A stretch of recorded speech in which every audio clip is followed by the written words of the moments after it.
Okay. 5:28. This smoking, it's really finally starting to hit me. I was fine until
It is 5:30.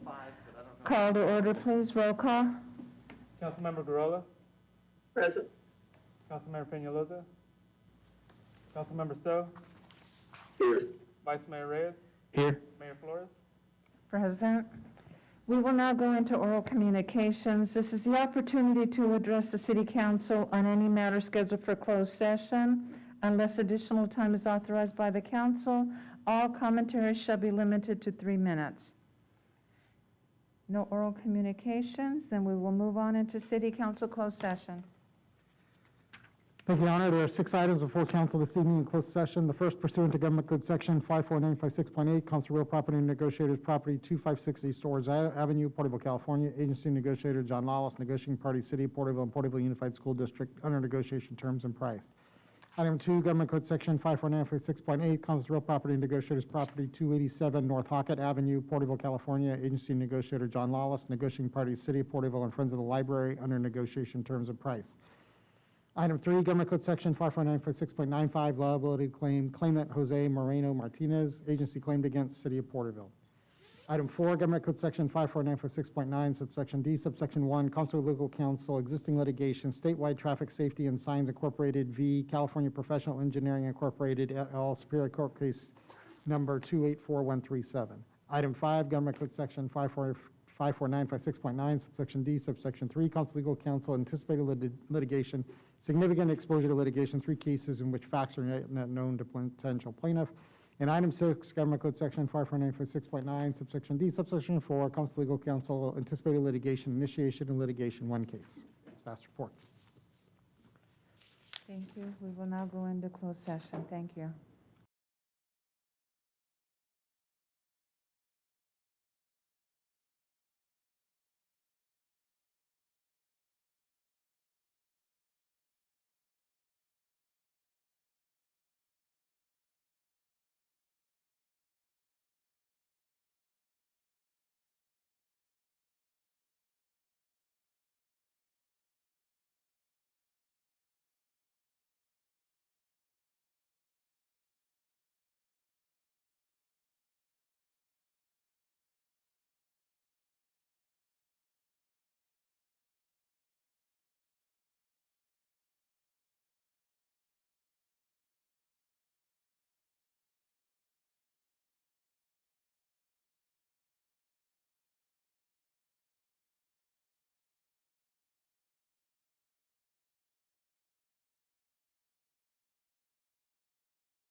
Okay. It is 6:42. We will reconvene open session and report on reportable action items taken in closed session. Hi, thanks, Mayor. There's just 2 items to report on. Item number A3, claim by Jose Moreno Martinez, by motion by Councilmember Stowe, seconded by Vice Mayor Reyes, and a 4-0 vote. The council voted to deny that claim. And on item A4, which was existing litigation, statewide traffic safety and signs, Inc. versus California Professional Engineering, Inc. et al., on a motion by Councilmember Garola, seconded by Councilmember Stowe, and a 5-0 vote, the council voted to defend that action. We'll note that Daniel Peñalosa was in on that particular one. Thank you very much. Let's stand for the Pledge of Allegiance led by Councilmember Peñalosa, please, and then remain standing for the invocation. Salutes and pledge. I pledge allegiance to the flag of the United States of America and to and to the republic for which it stands, one nation, under God, indivisible, with liberty and justice for all. Is there anyone in the audience that would like to lead us in an invocation? Please. Heavenly Father, our joy comes from you, Lord, and let us remember that during this time of uncertainty that you are the one who guides us and gives us comfort and peace. And I pray for these leaders who are gathered here today, Lord. They faced many challenges throughout the year, Lord, and I pray that you would just give them wisdom and knowledge and discernment to make the best decisions for your people and for this community. Lord, just bless them and bless this community in Jesus' name. Amen. Thank you. Is there anyone else that would like to come forward? Let us continue to pray for public safety, all those who are fighting fires, for the lives that may have been lost, for those that have faced evacuations, for those that have lost property, livestock, pets, and for friends and families who have been affected, inclusive the protection of all law enforcement who continue to protect and serve, for the overall protection and safety of everyone in and our surrounding communities. Please take just a brief moment of silence for your personal intentions.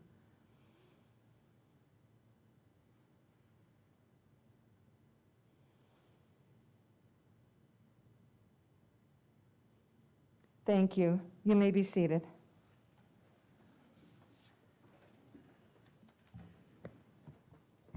We will now go into the presentations.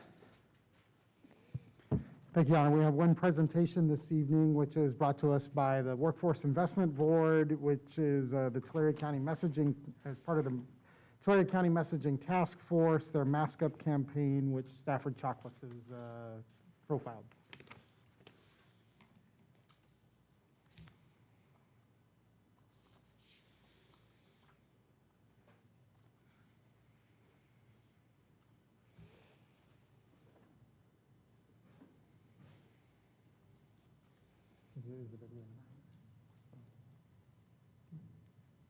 Is the video? You don't have the video? Okay, our apologies. Apparently, the video is not ready to roll. Okay.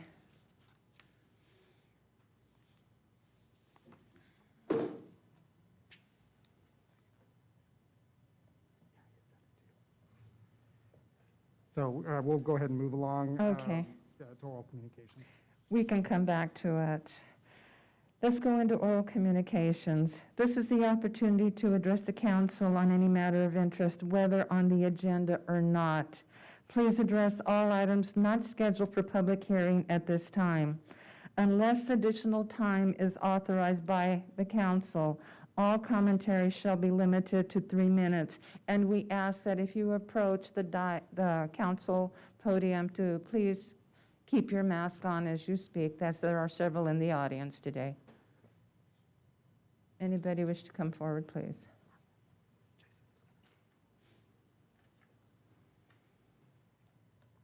Thank you, Mayor, members of the council. Paul Saldana with the Tulare County Economic Development Corporation.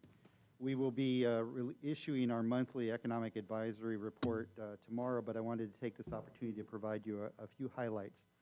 I wanted to report that tonight is the last night of our Fueling Our Communities initiative, where we've purchased meals from local restaurants and provided them to seniors throughout the county. With a grant from Southern California Gas Company, we were able to spend $10,000, just slightly over $10,000, with local restaurants in the city of Porterville.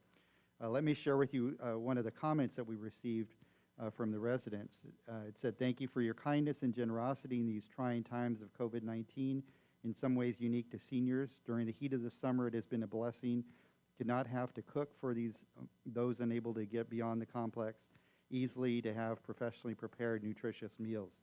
Another resident has said he was looking forward to visiting the restaurants that served him when the pandemic is over. So we're certainly excited to have been able to invest that money here in the community and throughout the county.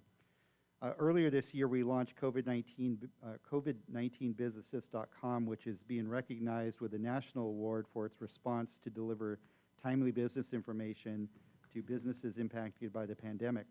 We're continuing to build on the ecosystem to support small businesses by launching Size Up Tulare County, which will support recovery and growth of local businesses by delivering them the type of big data large corporations use to size up their competition.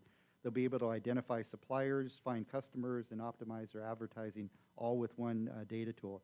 And the best thing about this tool is it's free to all businesses and to potential entrepreneurs. We're going to be partnering with CSU Fresno to bring training and technical assistance to businesses to help them to navigate online commerce and communication. As you all know, the small businesses are really going to be the key to our economic recovery, and having every tool available to them is essential for that process. As you also know, our mission is to attract, support, and retain businesses and industry for Tulare County, and as such, we'll continue to identify and deploy the resources, tools, and programs that provide hope in a future one job at a time to local residents by continued business and economic stimulation. I'd like to thank the staff and for their continued collaboration and support as we continue to deploy these resources, and thank you to the mayor and council for your continued attention to the recovery of the economy in Porterville and in Tulare County. Thank you. Thank you very much. Your Honor, Greg Shelton, 88 North Williford Drive. I might go a little long, so if I get a little windy, maybe you can indulge me. All right. This all Don Beardsley.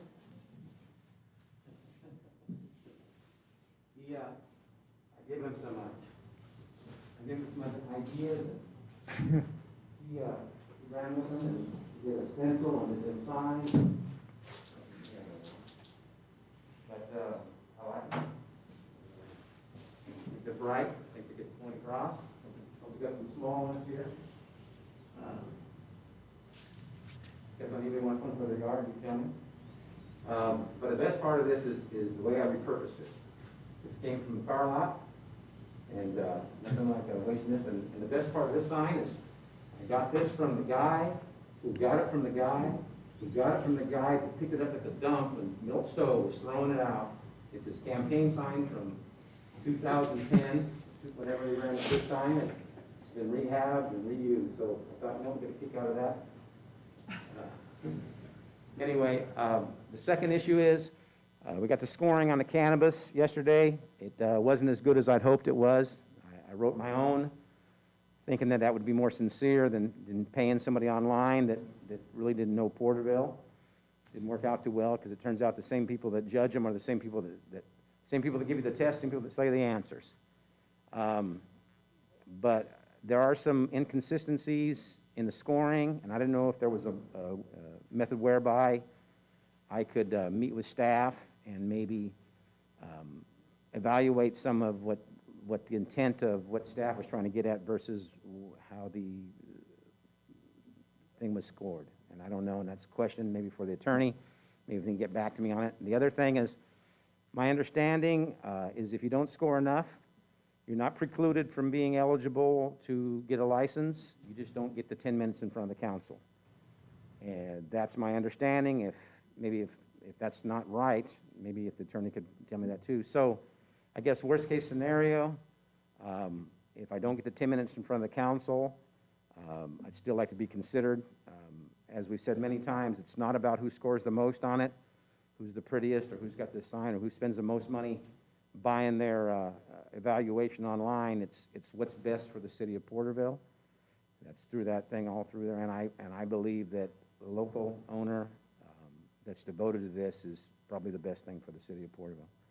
And I would like to, I would like to be considered for the position, should I not get the 10 minutes in front of you for the oral examination. Thank you. Thank you very much.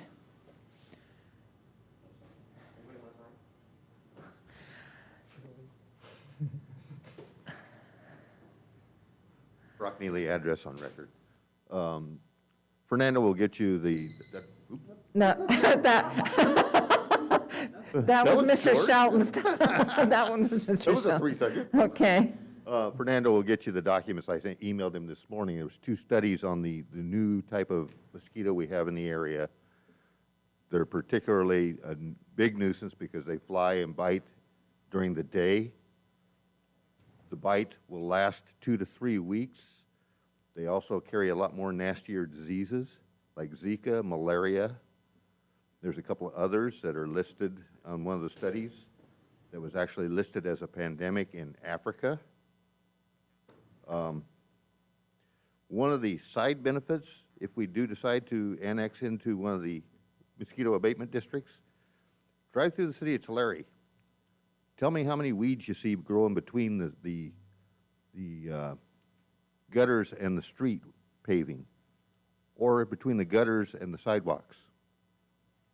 As a result of the mosquito oil that's sprayed, it also kills those weeds, which also lengthens the life of your roadways and everything. Because when people let those weeds grow, it starts separating the curbs and gutters and the streets and everything. Water gets into the base, undermines your roadway. Milt can attest to that because Milt used to work over there for several years. Thank you. Thank you very much. Is there anyone else that would like to come forward under oral communications? Do we have any oral communications that have been submitted? We have not, Your Honor. We do not have any. All right, then we will move on to the reports. I would add, I think we can play Oh, the we've got video if. Oh, then we will but- go back to the presentation.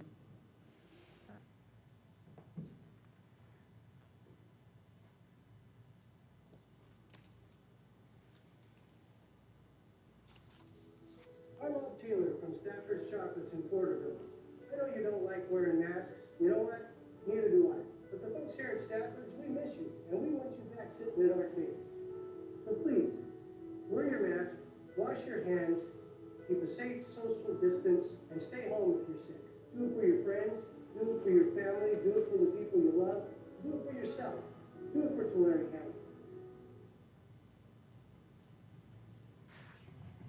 So what I was at is that each community, there was one of these was done by the Workforce Investment Board in coordination with Tulare County Health and Human Services for each of the communities in Tulare County, and Stafford's was representative of Porterville. That was good. I actually saw that one and others that have started surfacing from the surrounding areas. All right, we will now go into the reports. This is the time for all committee commission.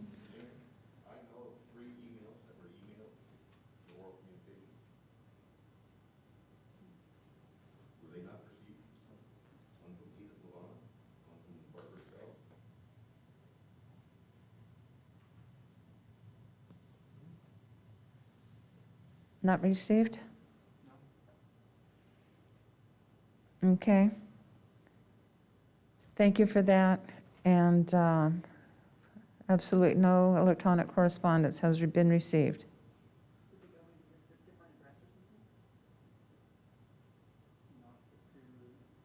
Okay. You'll check into that. Thank you. All right, then we will move into the reports. This is the time for all committee, commission, board reports, subcommittee reports, and staff informational items. city commission and committee meetings. There have been no meetings to date. Is that correct? None to report. Thank you. Nothing to report. We will now go into the AB 1234 reports. This is... Okay. Please step forward. Please. Jerry Hall, my address is on file. I thought you were going to hit each one individually to see. I am on the Transaction and Use Tax Oversight Committee, and I'm also on the Animal Control Commission. We have not had meetings because of the Okay. COVID-19 situation. However, I have been in communication with Augie Gonzalez regarding the status of the animal shelter, and he's still doing the Augie thing, working tirelessly to keep the facility going. We spoke briefly about the potential of the new shelter. He's very discouraged at this point that there's nothing moving forward, and I told him that I was going to check into it at the next meeting and see if we have made any potential progress on getting the new shelter going. With Tutok, I met with Chief Crodel, and we discussed I'm the liaison from Tutok with the police department. That's why I met with him. We are anticipating that we will have a meeting shortly, hopefully within the next couple of weeks.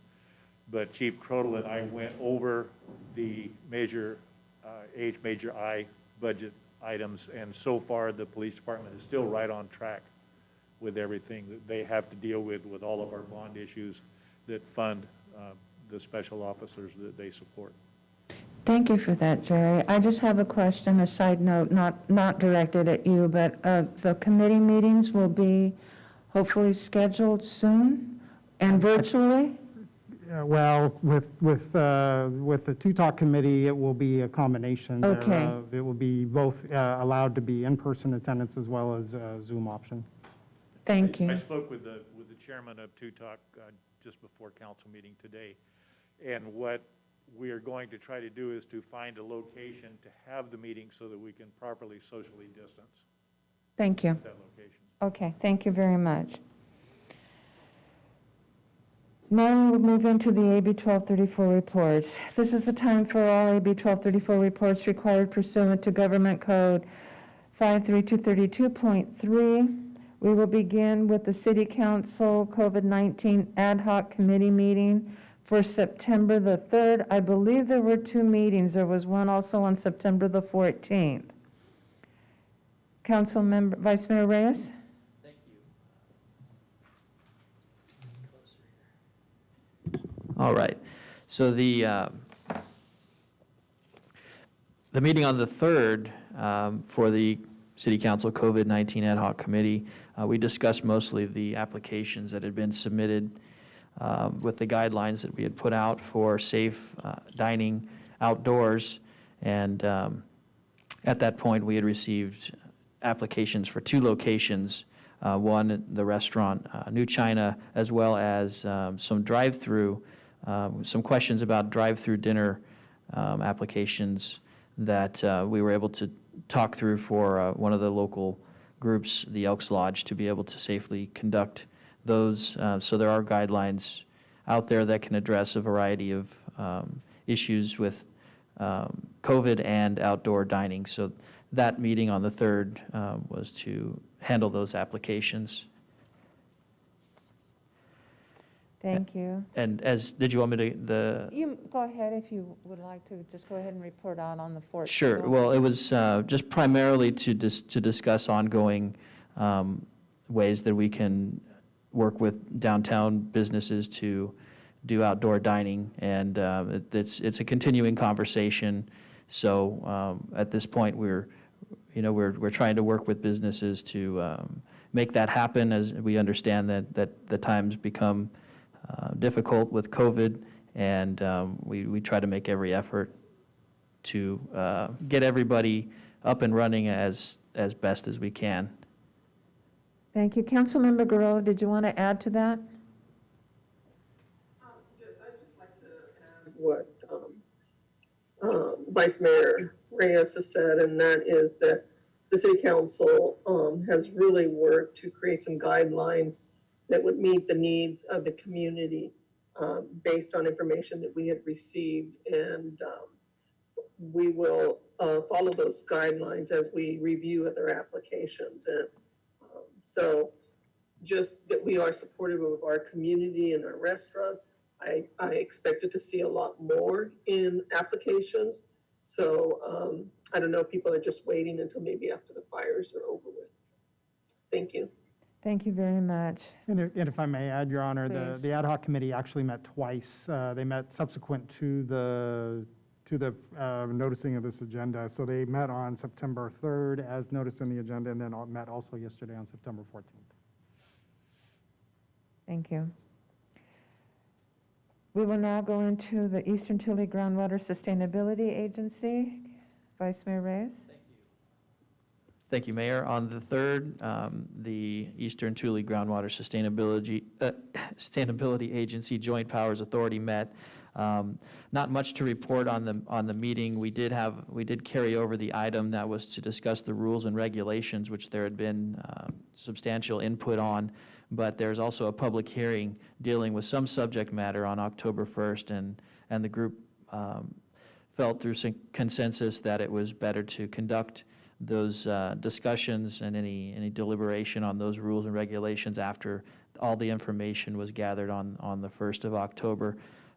There was the normal acceptance of minutes and financial reports with nothing out of the ordinary to report there. However, there was an interesting report. It was given by Aqualogic, which did follow most of the other guidance we've been given by other Thomas Harder and company on some of the drought information, but it wasn't an action item, it was a report, but it did shed some light and give some insight on how the groundwater drafting had gone on through the years using some satellite information and other technology, and did lend to a thought that perhaps it wasn't entirely due to any subsidence that was happening, wasn't entirely due to the extraction in our area, which I found to be interesting. It sort of focused on it being a little further to the west of us. So that's an interesting report, and I'd be happy to share it with the council in the future if they're interested in seeing it. Thank you very much. Does anybody have any questions? Council members? See that there are none. We will move into the next one. The Central Valley Community Foundation. That was on September the 8th. This was a Central Valley Community Mask Up outreach campaign that was done through the foundation. Several of us in the community participated. The city of Tulare, I think it was Mayor Segala, city of Visalia, it was Vice Mayor Nelson, and I know that there have been a couple of board of supervisors, and in the Porterville team, it was Vice Mayor Reyes, it was an officer, Moreno, who assisted us, and it was Amy Graybell from Parks and Recreation. And we started the morning at 7:30, and what we were doing was passing out $100 gift cards that the Central Valley Foundation are the ones that put the money in the gift cards, and we were distributing. In no way was it city funds, and it was something that we walked up to people who were unsuspecting of what we were doing and approaching them as a part of the campaign and handing them a $100 gift card and asking them why they wore a mask. It was pretty interesting because we started at 7:30. We went to several locations, Banco Sierra, Vallarta, Grocery Outlet, Food for Less, Walmart, Porterville Pharmacy on Henderson. We went out to CVS on Westwood, Target. We came back to Main Street and to Weisenberger's, and there were recipients at each of those locations. They masked up. Some of them were telling us that they were protecting their family, taking care of their health, and to protect others. But all in all, it was Initially, when we started, it was a little rugged, but we got better as the morning progressed. And it was kind of nice when some of the recipients were very appreciative as to being selected. Well, they answered the question, they stopped for us. And we did have people that just said, no, thank you. And that was good also. We respected that. Vice Mayor, did you have anything to add to that? Yeah, I think you summed it up pretty well. I just, some observations that, definitely in this time, there are people out and they are out with a purpose. I don't think we encountered anybody who was just out just to be lingering or walking around or hanging out somewhere. They were all on their way somewhere. That being said, when it's 90 degrees and a guy in a suit approaches you, it's not always your first inclination that he's going to offer you a gift card for wearing a mask. So it was a little bit tricky to get that going. Luckily, with the help of who we were with, especially the officer, and being able to get some folks that were doing the right thing. As we observed, most people were out there exactly qualified to receive this, and we did find some people who were out there, and I'm sure you'll see through social media how that went. But it was a privilege to be out there to try and get this money that wasn't through the city, that was through the foundation, out into the hands of people that were doing the right thing, and hopefully it will encourage other people to be out there also doing the right thing. But I don't blame anybody for being out there and walking with a purpose and wearing a mask and trying to get in and out of those stores and restaurants or wherever they're headed. So it was kind of a fun task that was out of the ordinary. Thank you for that. Then we will now move on to the Tulare County Regional Transit Agency. Councilmember Gurrola.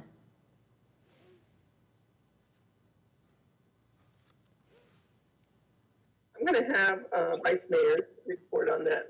I'll just add anything at the end. Sure, and I think this meeting was basically, it was kind of well, for myself, I would say that Mr. Smalley, who's with TCAG, I haven't had as much opportunity to work with him throughout the years, so it was a good opportunity to get to know him, what his goals are, what our place in the broader picture in the county is, and what our positioning is with opportunities. And I was grateful to have the time to be able to discuss and find an awareness about where he is, and also to share an awareness about what my feeling is with the council and where the city of Porterville is in relation to the transit agency that's been recently formed. I have nothing but positive thoughts about what it's going to be doing in the future, and so to reinforce that, taking the time out on Mr. Smalley's behalf to meet with us, I think was beneficial. Thank you. That I've always had a deep respect for Mr. Smalley and continue to do so. He's always a type of individual that reaches out to try to make things better for everyone. And he continues to do that for the city of Porterville. And much of our discussion was on the progress for the city of Porterville and the various funding that we're going to be getting that will help us in the 190 corridor, along with Mighty 190 and our bike and ped. One of the areas that we did discuss regarding TCRTA is that he does recognize that the advances that the city of Porterville has done in transit, especially with electrification, and that that has been led under the leadership of Mr. Tree, and he fully understands that he will be getting somebody who will truly bring the region up to a new level. It will take some time because some of the cities are not anywhere near the level that we are, but we see that it can happen and will happen.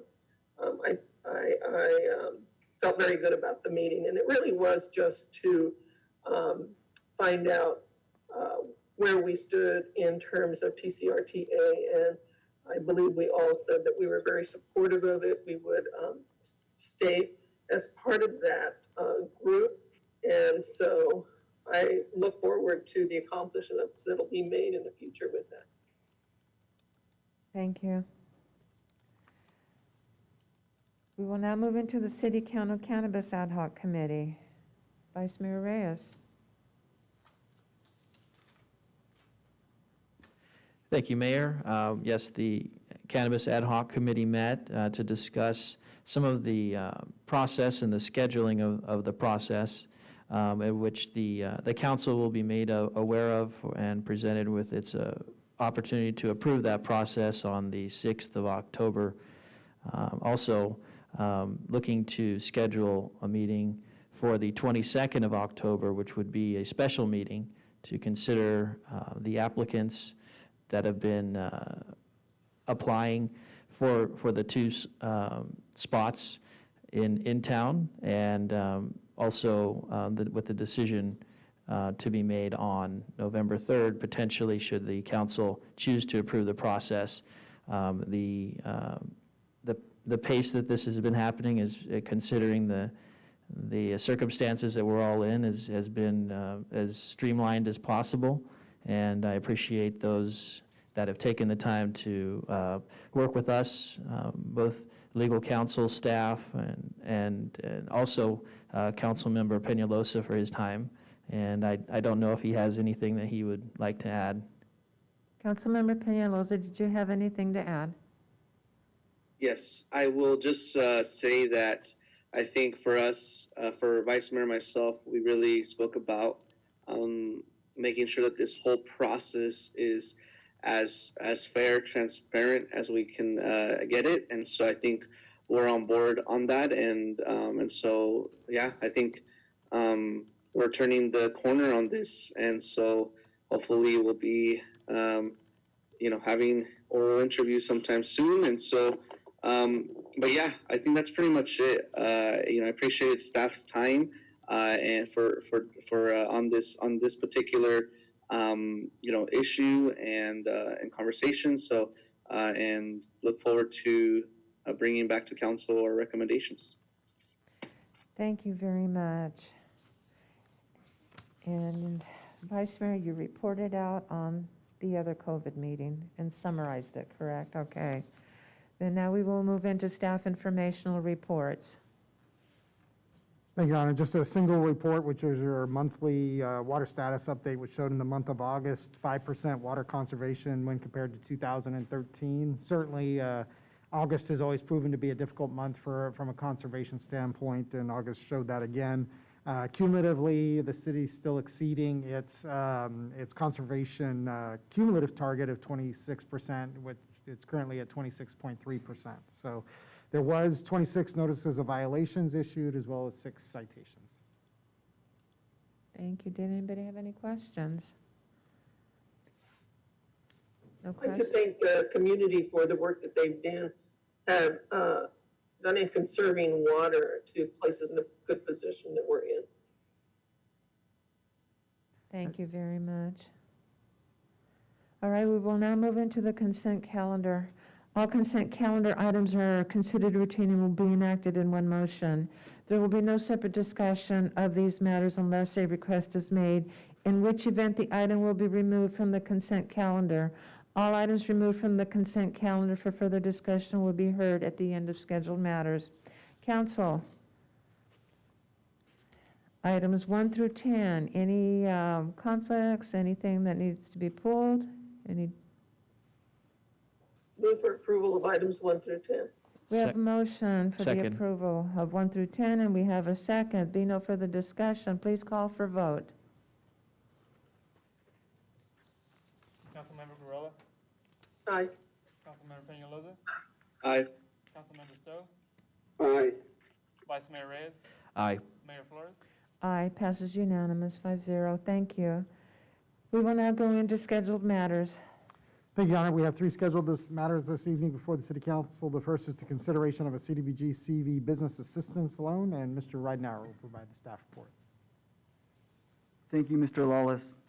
Honorable Mayor and City Council, in response to the COVID-19 pandemic, the U.S. Department of Housing and Urban Development, also known as HUD, granted the City of Porterville $489,000 in the Community Development Block Grant Funds, also called CDBG, which was authorized by the CARES Act.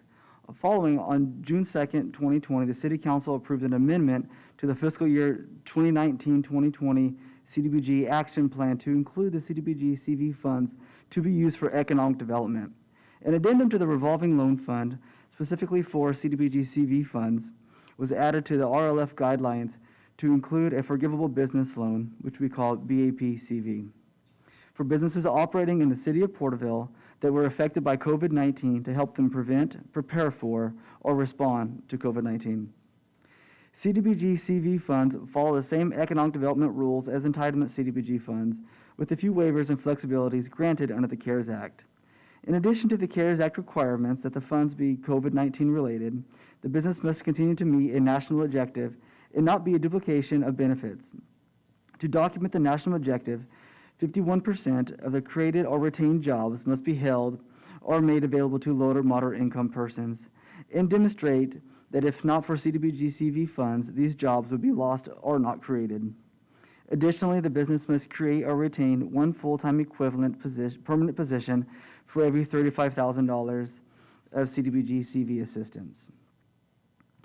The CDBG CV loans are deferred for and forgivable after 24 months if the recipient fulfills all the terms outlined in the use of the funds agreement, as well as a hiring agreement to retain or create the number of permanent positions outlined in the non-financial agreement. Dr. Madrigal, the owner of Living Water Clinic, submitted an application for a CDBG CV business loan requesting a loan to be used as working capital for Living Water Clinic at 222 West Henderson Avenue. The COVID-19 pandemic has impacted the number of patients seeking services from Living Water Clinic, as well as an increased expenses in taking the necessary steps to remain in compliance with Executive Order N-33-20. Living Water Clinic has had to modify its healthcare procedures while complying with social distancing guidelines established by the state of California. Living Water Clinic has requested a BEP-CV loan of $177,580.22 for working capital to assist in chronic care management, telemonitoring, online scheduling, digital patient experience, online digital check-in, payment, patient intake, and document retrieval, telemedicine, and sanitation of workstations to prevent, prepare for, and respond to the COVID-19 pandemic, and the operational requirements established by the state of California. The budget has been included in the staff report for reference. The forgivable loan, if approved, would meet the national objective by retaining 6 full-time equivalent low to moderate income permanent positions. The business is located in Census Tract 37, Block 1, which is qualified as a census block with over 70% low to moderate income population, which is another method of demonstrating the benefit to LMI persons. The proposed loan will be forgivable after 2 years from the day of agreements are signed. The Community Development Financial Assistance Review Committee reviewed the request and has recommended the application be submitted to the City Council for their consideration. If approved, the loan would be secured by a lien on real property. Funding approval is proposed to be structured in both a forgivable loan agreement and a hiring agreement, which we call a non-financial agreement, with the following terms. 1, a forgivable loan agreement shall be signed between the City of Porterville and Dr. Madrigal outlining the terms of the loan, including monthly payments, identification of the city, terms of forgiveness after 2 years, and a 10-year term if the conditions of the loan are not met.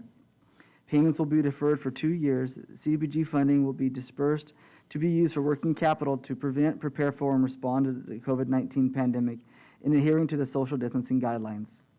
The applicant will secure the loan with a deed of trust. 2, Dr. Madrigal will enter into a hiring agreement, also known as a non-financial agreement, with the City of Porterville to retain 6 full-time equivalent positions at Living Water Clinic.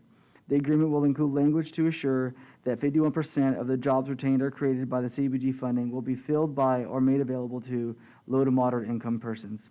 3, the loan shall bear a simple interest of 2%. The program policy is that loans will bear an interest equivalent to the LAIF rate of 2%, whichever is agreed at the time. The LAIF rate as of August 2020 was 1.47%.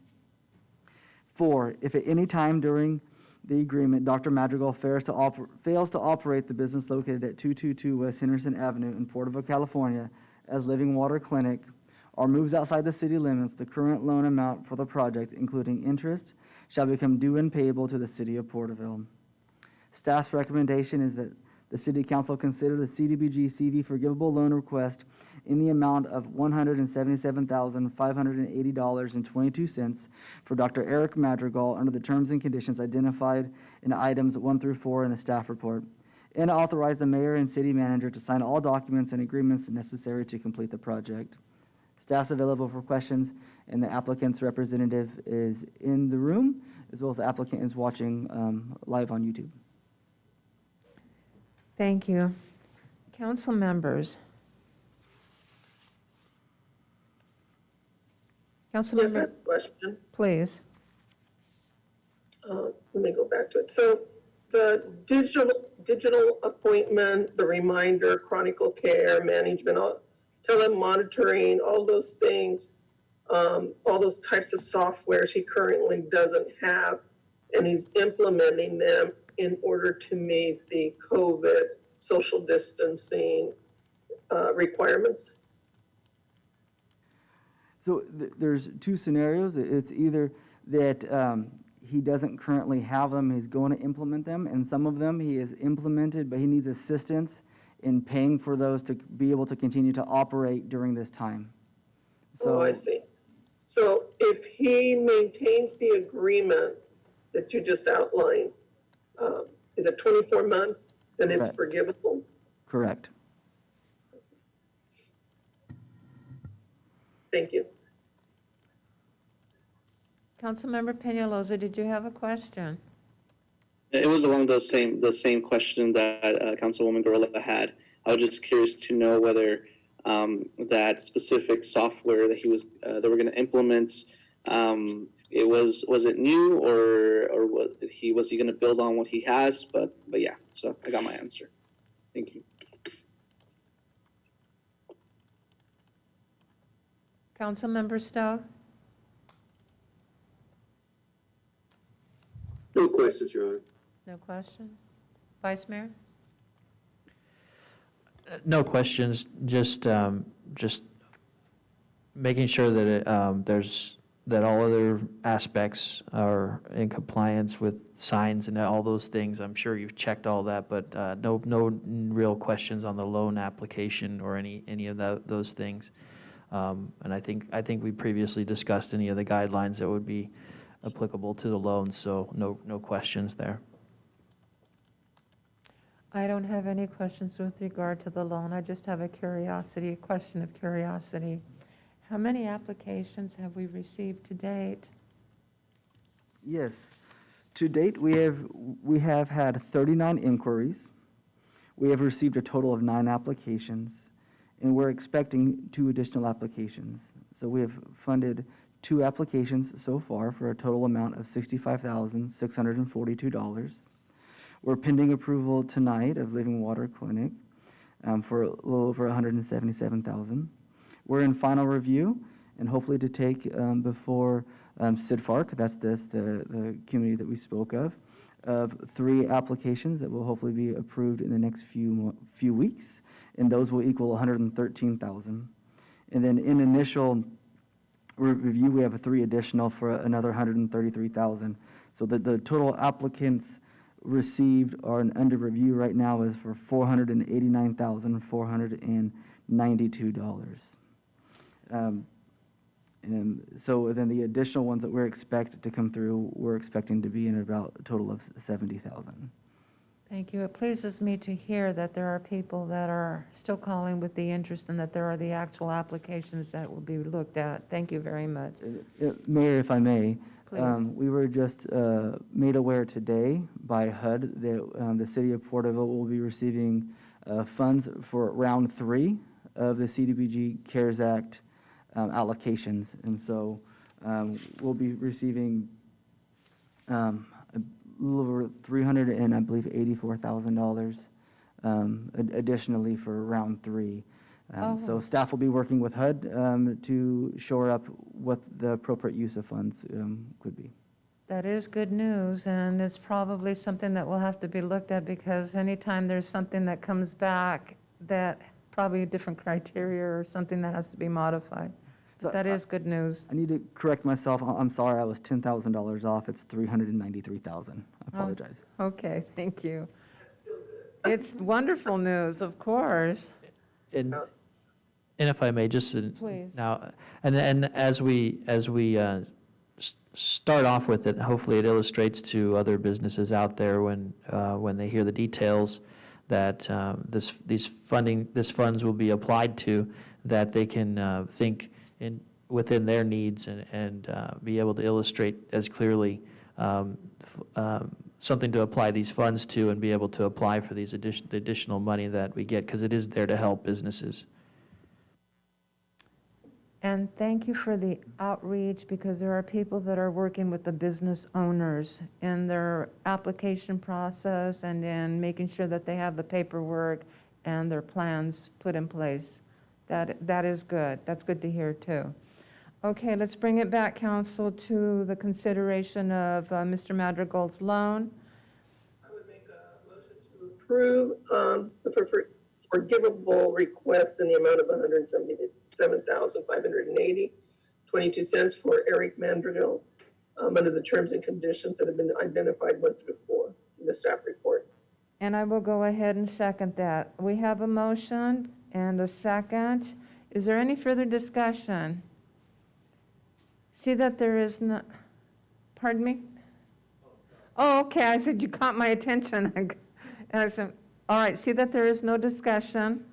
Please call for a vote. Councilmember Gurrola? Aye. Councilmember Peñalosa? Aye. Councilmember Stowe? Aye. Vice Mayor Reyes? Aye. Mayor Flores? Aye, passes unanimous, 5-0. Thank you very much. We will now move on to item number 12. Thank you, Your Honor. This item is before the City Council, which began at the request of Mayor Flores, was supported by the City Council at its last meeting to be scheduled as a matter of discussion for this evening's meeting. Kind of a setting of a framework within Tulare County. Approximately half of the county is covered by existing abatement districts, which include the Delta Vector Control District to the north, Tulare Mosquito Abatement District centrally, and the Delano Mosquito Abatement District to the south. Generally, that constitutes the eastern portion of the county, and the western portion of the eastern portion of the county from the city of Lindsay to the north to essentially county line in the county is not currently covered by any abatement district services, and that would include the city of Porterville. Given the lack of these services, there's some historical context to that, in that about a decade ago, there was an effort to, as West Nile and other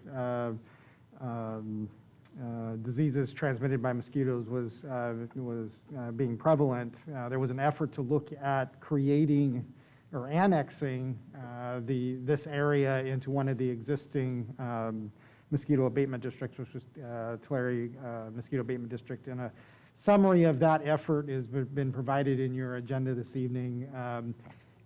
There was a voter survey that was paid for by the district as they were looking at potential annexation of the unrepresented area. It showed just barely above 50% support, and there's kind of a complicated formula that goes to how the vote is done, is that it's considered a benefit district, and so there's a ratio of units per acre following the benefit, if you will, that people benefit from the district, and so the more people that are per acre on a piece of property, the more that property pays. And but they also carry with it a proportional share of the vote. Accordingly, the fewer people you have on a piece of property, the less that vote is weighted. However, there are a number of property owners who own large pieces of property, and so I think there's a graphical representation put together in the presentation that showed how those different types of property, how the owners surveyed, indicated what their level of support would be. What you generally have is kind of two populations of folks. three populations of folks that you are surveying and trying to determine if you're going to have success in the Prop 218 process, which is you have your multifamily developments where the property owner has a number of folks that live there, but doesn't live there themselves generally, and typically is not supportive of the formation because they don't personally benefit from it. And then secondly, you have your single-family residential, which is typically who is most supportive of the formation. And then you have your large property holders who don't have folks that live there, but also carry votes, but are also an important part of the services area. So essentially, you're really looking to try to hit the middle of this, which is your single-family residential, and to have really significant support for that. And as you shared, as I shared in the presentation, that it was the analysis of the consultant that was working with the abatement district a decade ago that just those numbers weren't there to proceed to the 218 election. So that being said, as I shared, that this is a 218 election. It is a new tax. The staff report is incorrect in stating that there would be an impact to the city tax. I conferred again with LAFCO on that. Their sense was that it was part of the 1% ad valorem. It is not. It is a new part. It's an assessment, it's not a tax, it's a benefit assessment, so it's a little bit different. It's Right. Additional, it's not part of tax. Right. So that had initially been the analysis provided by LAFCO, which when I questioned that, it is not part of that. So there would not be an impact to the city's property tax collection or the county's property tax collection. It would be a new assessment that's assessed according to a district. It's not part of. Just rolled onto the tax roll. Right. So, but with that requires a 218 process to support that assessment, which is by a simple majority. But again, within that, what constitutes a simple majority is a weighted vote based on the type of property that is held by the property owner. So there's as I shared, there's a pretty significant area that is not currently covered by any of the abatement districts. A pretty large area from essentially the city of Lindsay.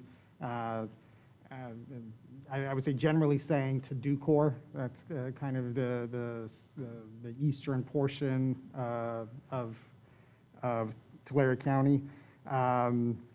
City of Lindsay received a presentation last week from the Delta Vector Control District speaking to their interests and beginning a conversation that would look at kind of splitting the unserviced areas of Tulare County in two, with Lindsay and Strathmore being annexed into the Delta Vector Control District, and that the Porterville, East Porterville, Springville area being annexed into the Tulare Mosquito Abatement District.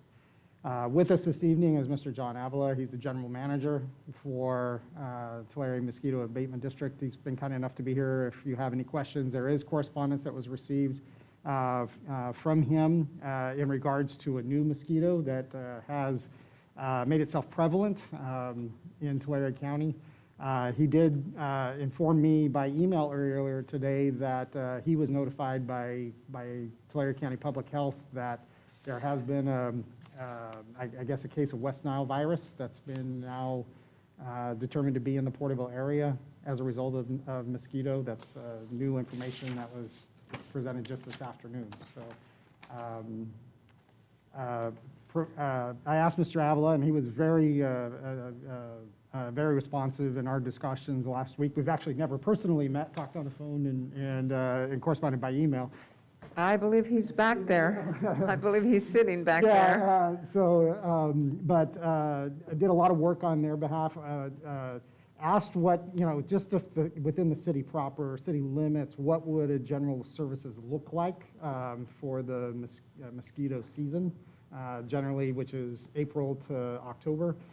It's about $250,000 based upon a formula that's personnel, chemicals, and things of that nature as part of the operation of a district. Just for a scale of magnitude, and I can let Mr. Avila speak to it more specifically, but they operate, right now, the Tulare Mosquito Abatement District operates on about a $1.4 million annual budget, which shows you really what the magnitude is of assisting outside of the city. Tulare and Porterville are generally comparable cities. So a lot of work that ends up having to happen as well in the unincorporated areas as part of that. So with that, I tried to provide a little bit, I guess, a little bit of introductory information for the city council and from its preliminary request, and happy to answer any questions or request further direction as appropriate. First of all, I want to say thank you for the information that has been gathered. Obviously, there has been some history to this, and this is a newness for some of those of us that are here on the dais, and some of them may have already been involved with it previously. And as I was looking at the information, I didn't even know there was a mosquito season. I learned that tonight, okay? And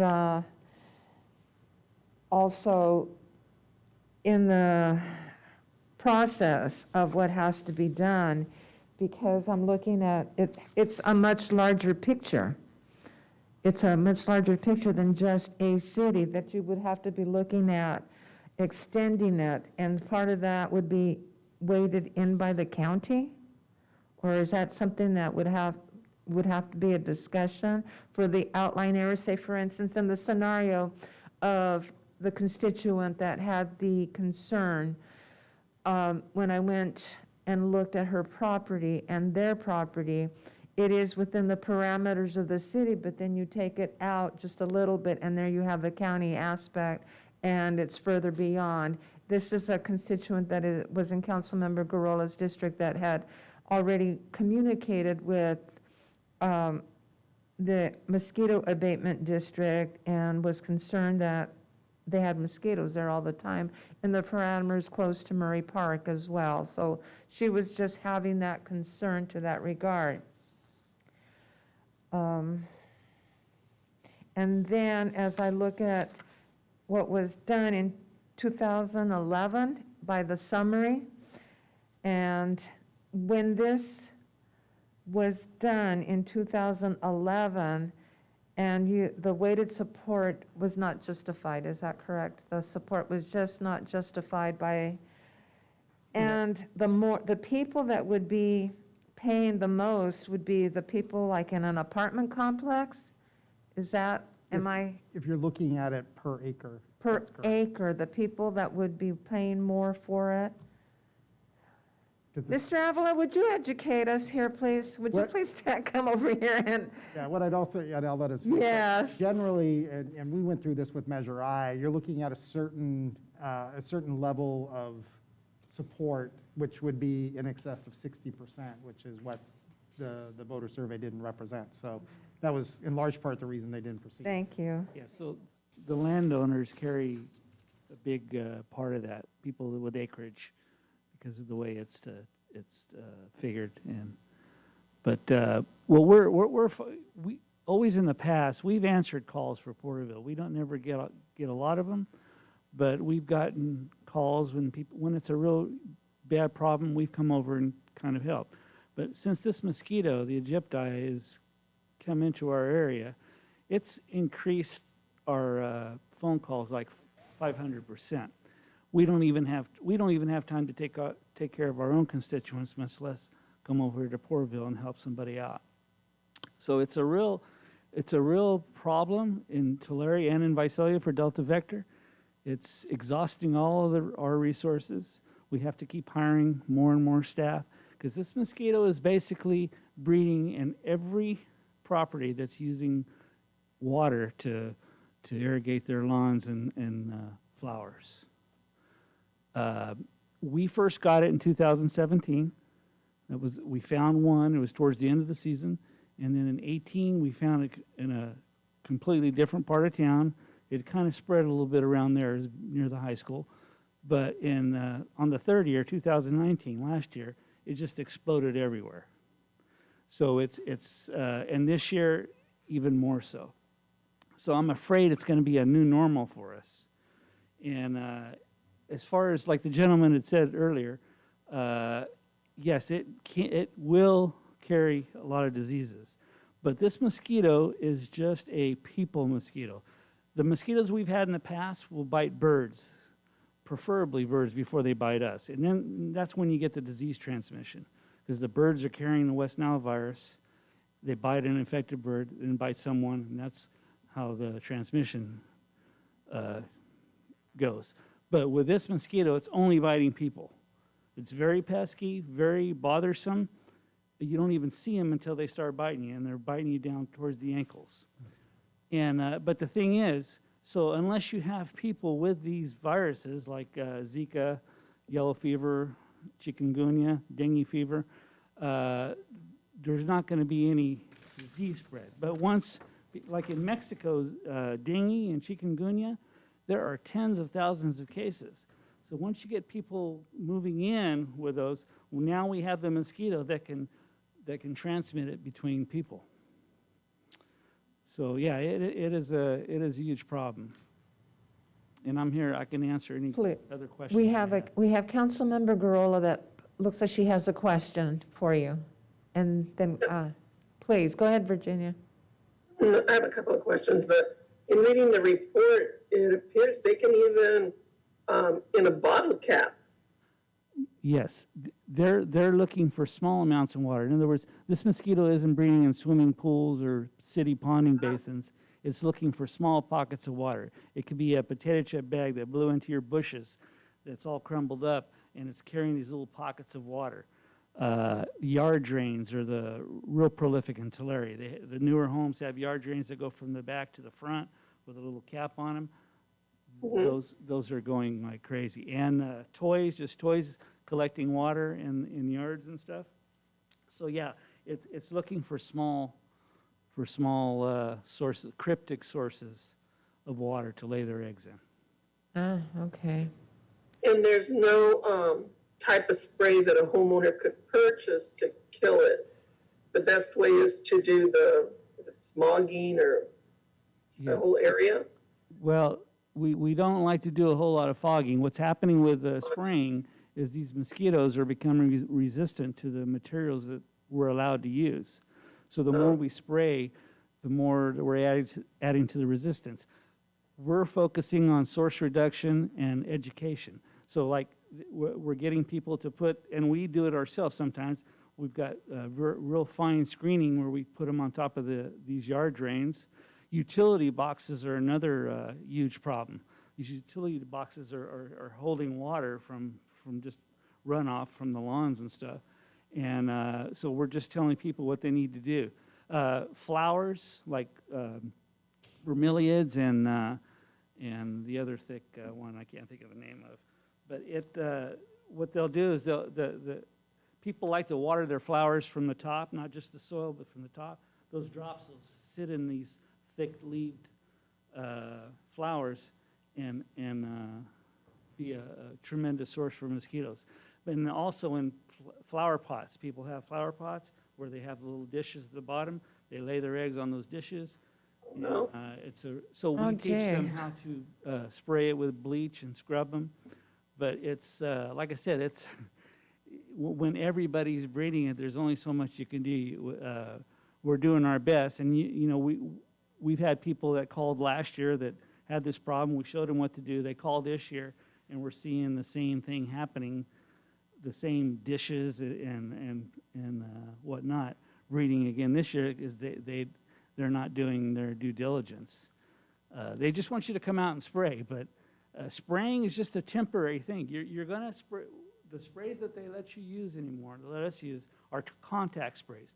So you can go through the neighborhood, do a fogging, and then after it's gone, it's only going to kill what it comes into contact with. These mosquitoes are still going to be coming off of where they're breeding from. So we do larviciding.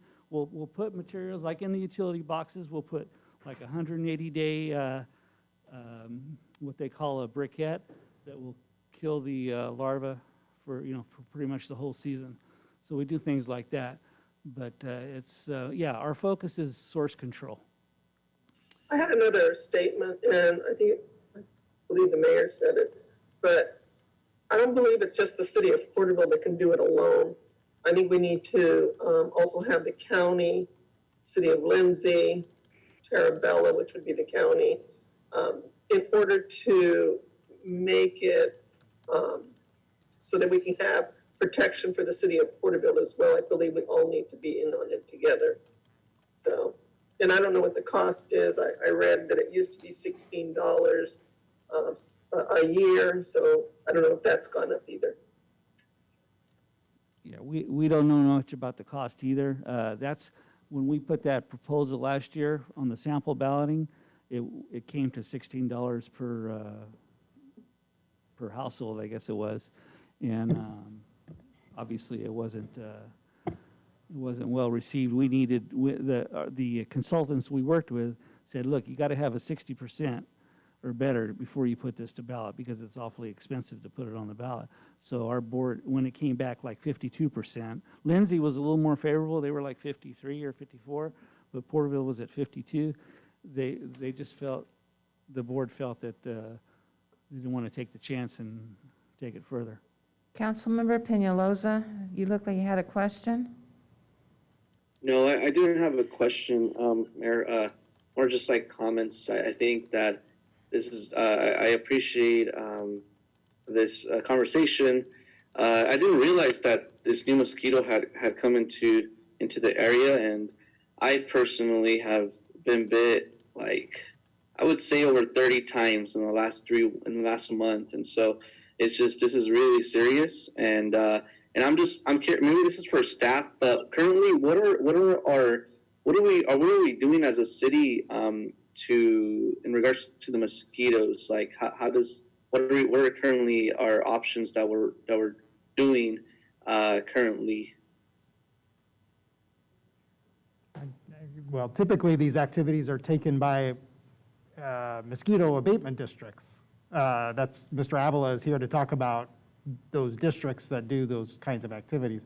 I guess that begs a question, though, is that if, which they have the license to do fogging and things like that, which if that is proving not to be effective in controlling the mosquito, is there ways to implement? And an example would be, I'm intrigued by the example of a briquette that could be placed in utility boxes. I'm wondering if what kind of permit is required for that our meter readers couldn't do the same as our reading meters across the city every month. Another part is treating the catch basins, the drain inlets. We put the same type of material in those drain inlets. Yeah. In answer to your question, we do in the cities, Councilmember Peñalosa, in the cities drainage basins, if we have standing water, we will frequently use fish. But again, as Mr. Avila described, the new mosquito isn't breeding in city reservoirs. It's finding its way in much smaller bodies of water. So the things that the city traditionally would do, which is take care of its property, as we do with mosquito, I'm trying to remember what they're called. Mr. Knight can better speak to that, but we put the small fish out to minnows or whatever. Yes, minnows. Yeah, we put minnows out to do that. This is a new situation which may require, and we'd have to evaluate what our, and I don't know, maybe Mr. Knight is familiar enough to know what permit we may need to be able to add that to our infrastructure. So we have delivered those minnows out for a period of time, as the city manager has provided. We've also looked into those briquettes as well. Sometimes they're hard to get in the area, but that's something we are currently looking at after recharge and raining events that we encounter. We've been looking at other ways to be able to control any potential mosquitoes. The other option that we've been doing is we've been using pumps and equipment to displace the water to try to get it to dry up quicker. That's been pretty much the full effect, and we've been getting a lot of good results of displacing the water and getting it to dry up as fast as possible. Councilmember Stowe, do you have a comment? Were you talking to me, Your Honor? Yes, Yes, I do. I actually have a question for Dr. Avila. thank You you. mentioned that the mosquito bite can be, the disease can be passed from person to person now. How is it transmitted? By breathing, contact, or both? It's transmitted by the bite. What happened, like in the case of West Nile, which we still have these kinds of mosquitoes, they bite an infected bird. When the mosquito bites you, she releases a fluid into you it acts like an anticoagulant, so the blood will flow through her proboscis. And this is where you're going to get the disease transmission. And if it's person to person, it's basically the same thing. If there's somebody with Zika or yellow fever, it bites someone and then bites another person. As it injects that fluid into you, that's where you get the disease transmission. It's that fluid that she deposits into you that everybody reacts to differently. You know, you get the little bump, well, that's your body's reaction to the fluid. Okay, so the mosquito itself Yes. passes a person, another person couldn't pass it to another person. Yes. Okay, thank you. Thank you. Vice Mayor? Thank you. And I have some questions, but, you know, as if we needed another potentially terrifying thing to discuss. So the questions I have are more about the mosquito, because I do, hearing what you're saying, it sounds like it's much broader than an abatement district, that it has a lot to do with actions that people are taking, either individually or as groups. Are there any indications whether the life cycle of this mosquito or its adherence to the typical mosquito season is the same, especially when there's a potential for warm seasons to go on a little further? Right. Well, with any mosquito, as the weather turns cold, usually like in November, they're pretty much dormant. The freeze will kill them, but the larvae, or any adults, if they stay out of the extreme weather, they can overwinter. They just do this like a bear, hibernate, and as it warms back up, they come out. And that's the mosquito that we're used to having, the Culex. That's what she does a lot. This time of the year, you'll see them trying to get in the house. Then they'll get in the corner of the bathroom and stay there all winter long. And as it warms up, they leave. So yeah, the coolness preserves them, and the heat makes them live their lives quicker. So, the hotter it is, the quicker they live through their life. So paying extra attention to swamp coolers and things like that is probably critical to. Oh, yes, yes. And what is also concerning is that, you know, we're still in the drought technically in our area, and so watering is at the minimum that it can be, almost for the survivability of some of these plants, and so it is a little bit concerning that they are able to reproduce, and especially in the annual numbers that you gave, kind of marching forward in an increasing fashion as we have been still under the same drought conditions. That is concerning. Is there any potential that the increase and not that we have a choice or anything, but the increase in recharge basins has anything to do, because technically the timeline that you've given is also in alignment with the increase in recharge basins for groundwater sustainability. I know you said large bodies don't necessarily accomplish the same sort of reproductive pattern, but is there any correlation between that? Well, with the Culex mosquito, yes. Okay. As long as there's water that's sitting still, she'll lay her eggs on that. So yeah, any water like that is conducive to mosquito populations. And then, other than the minnows, are there any other natural predators that either airborne or otherwise that can help with this? No, the only thing we've used as natural is outside of source reduction are the mosquito fish. They're called Gambusha, if any, but they're very effective, like in swimming pools that are, houses that are not inhabited. The water's turned green. We'll throw the mosquito or the fish in there, and they're real good. They're excellent. But if you've got a huge population of mosquito, I've seen them survive with the larva itself, because they're only going to eat so much larva. Okay. And the last one, as they're attracted, I don't know if it's body temperature, but I do know the carbon dioxide that we breathe or exhale Yes. is some of the attractant that they happen to find.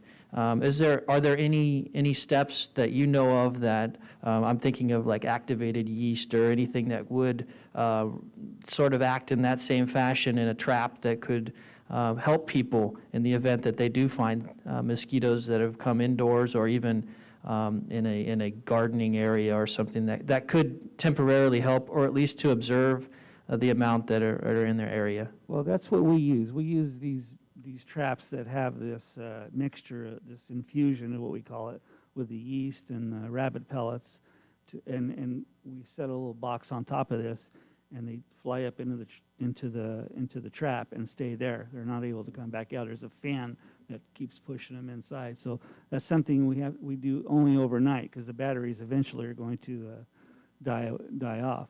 But yeah, that's something we use. But I don't know how practical it is to put them in. They're like $300 or $400 a piece. Right. These traps, but they can be made. You can put them together much cheaply.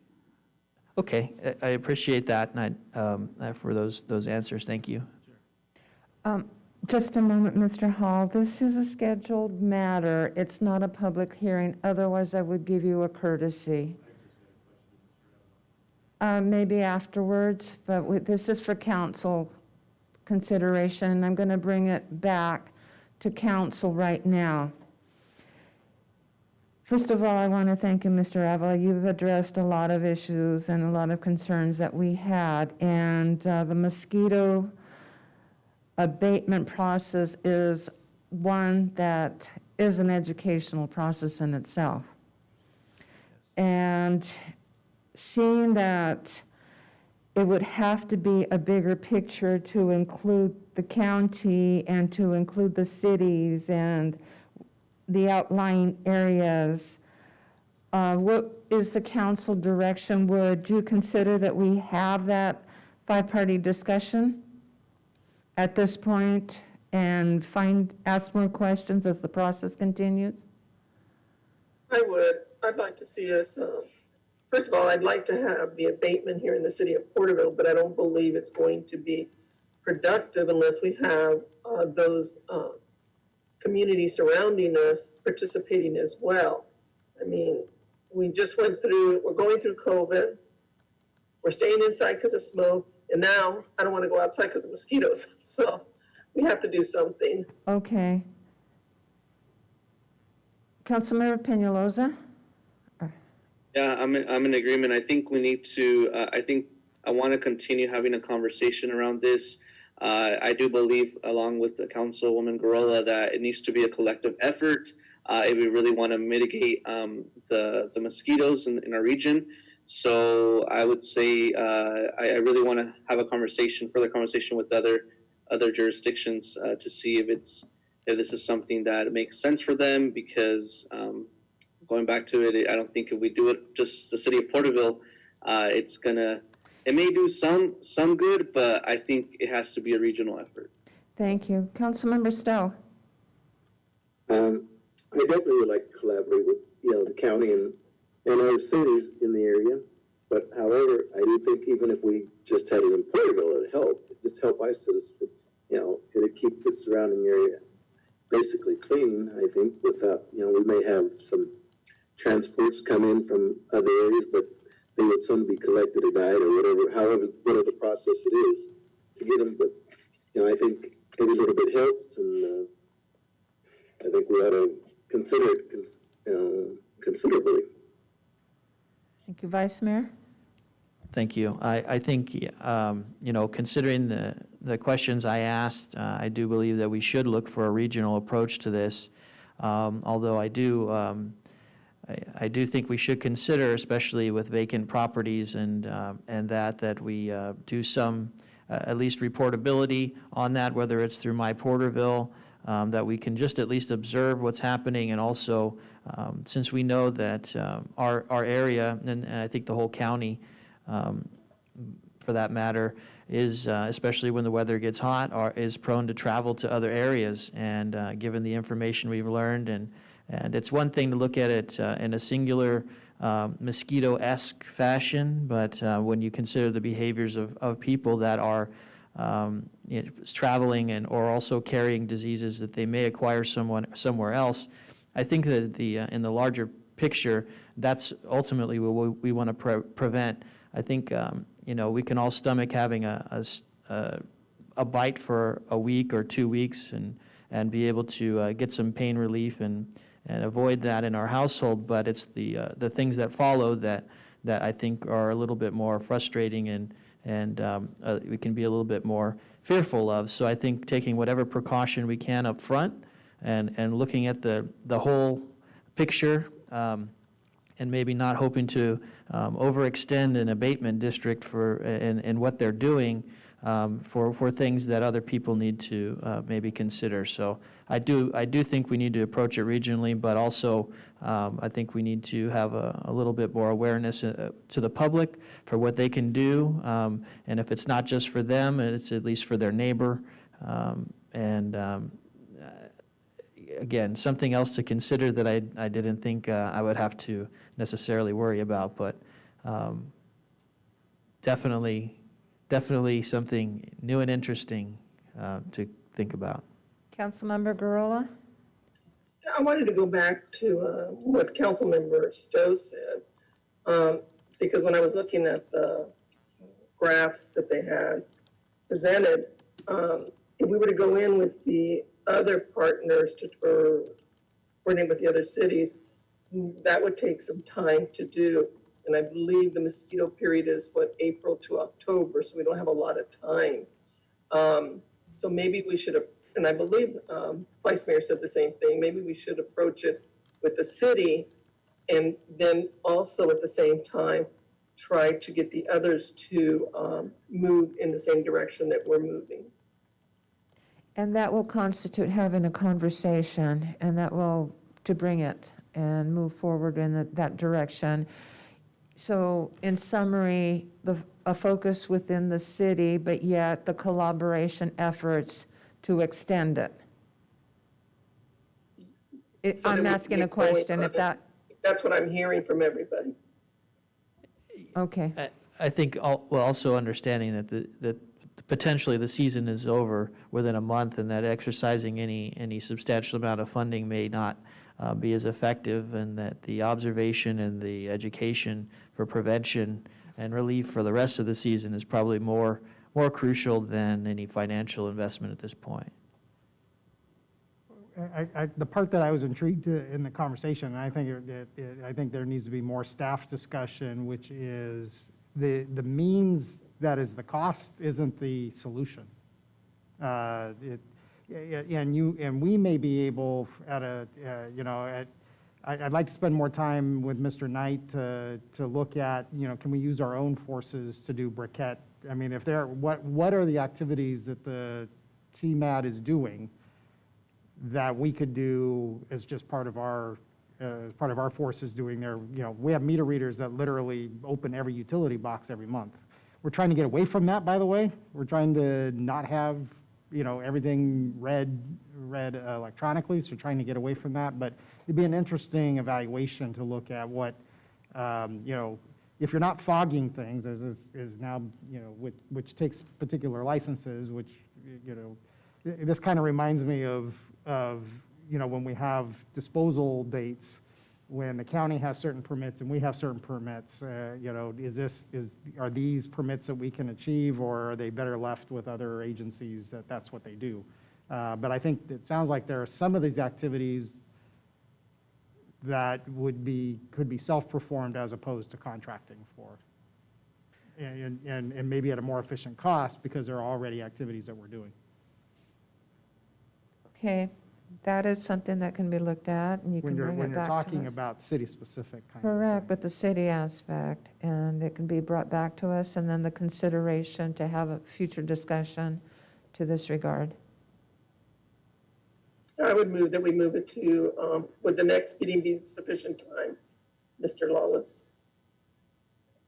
We can, yeah, Or we can move it to the second meeting in October for the city. Yeah, I think we can provide a report. I'd just be curious to know what the different activities that are happening and what are things.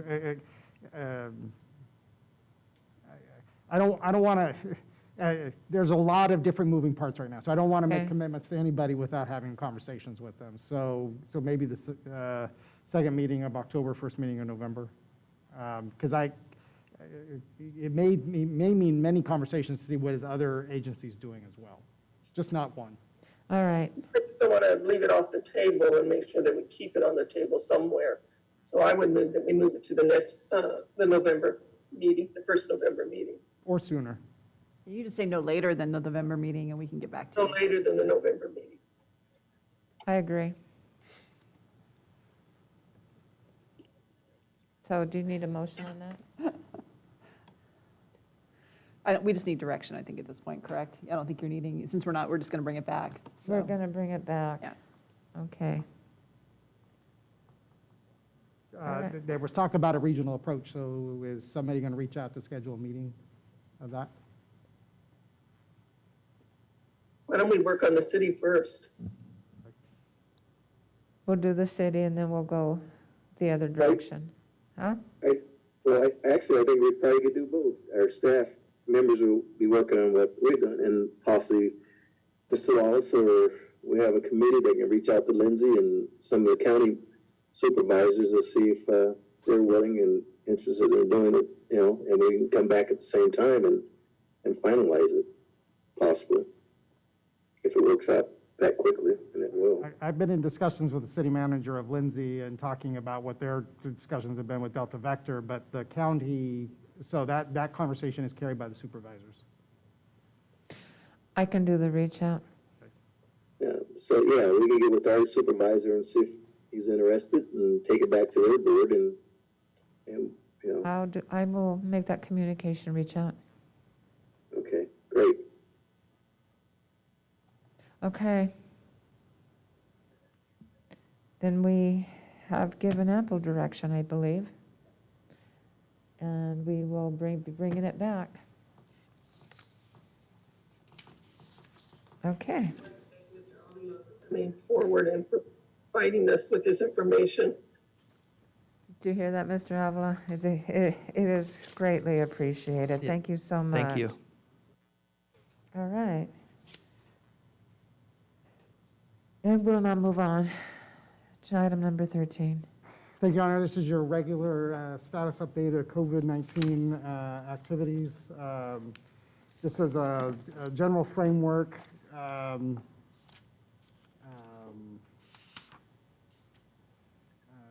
recent conversations with County of Tulare have indicated their concerns about the upcoming Halloween season and wanting cities and organizations across the county to provide alternatives to no trick-or-treating, wanting to have public messaging across the county to dissuade individuals to not go house to house trick-or-treating, but to have drive-through events. Tulare County Public Health is wanting to kind of facilitate that conversation, similar to the messaging you saw about masking of, as Mr. Taylor did for staff through the WIB. Tulare County Messaging Task Force will now be looking at Halloween and trying to come up with common messaging across the county, encouraging folks not to go trick-or-treating, but and for communities to look at opportunities for drive-through events in support of that. On Project Roomkey, the county continues to report about half of the rooms that are available under that are filled. They indicate there's 108 rooms that are available under Project Roomkey, of which 65 are currently filled as of today. Turning Point, we talked about how they opened their doors on August 18th. They are providing daily services only, no evening, there's no staying overnight under their temporary occupancy permit. They're serving between 25 and 30 individuals a day, which they have an anticipated completion date of their project of the fire suppression system of October 15th. And so we're trying to hold steadily to that date that the fire suppression system and monitoring system will be installed by that date. As was reported in the paper yesterday, St. Anne's School opened to what's called TK, which is your preschool age to second grade.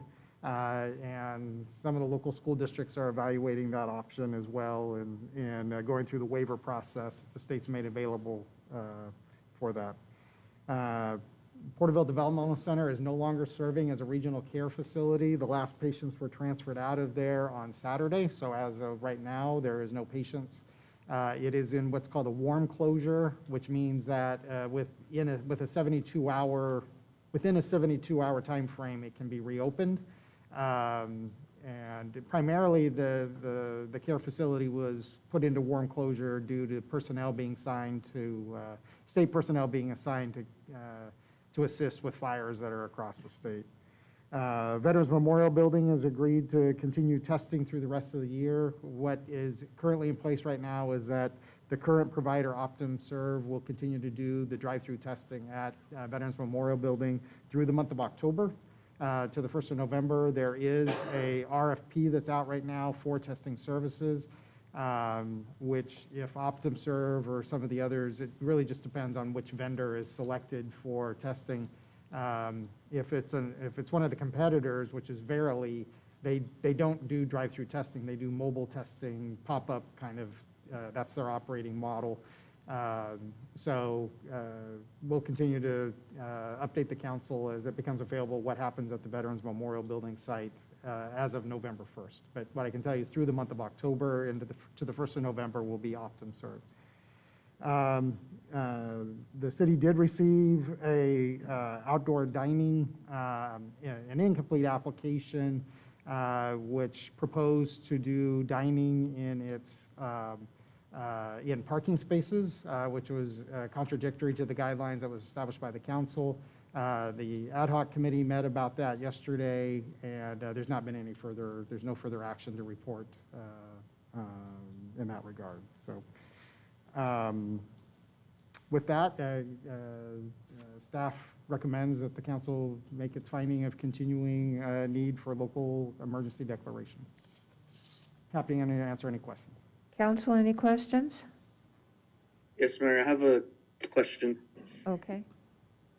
I was curious to know I know we have on our website, the city website, a resource page with COVID-19 information. It's pretty well, has a lot of good information, if not a lot going on. And I was curious to know if that was, I did want to share it more with the public. And so I was just making sure if those are updated, like how every now and then, when is it updated with the most current information, just to ensure that the information is accurate on that.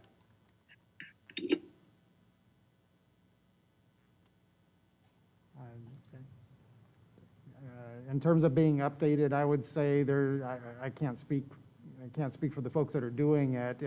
I know that probably, I'm not going to say every week, but probably every other week, there's some kind of updated graphics.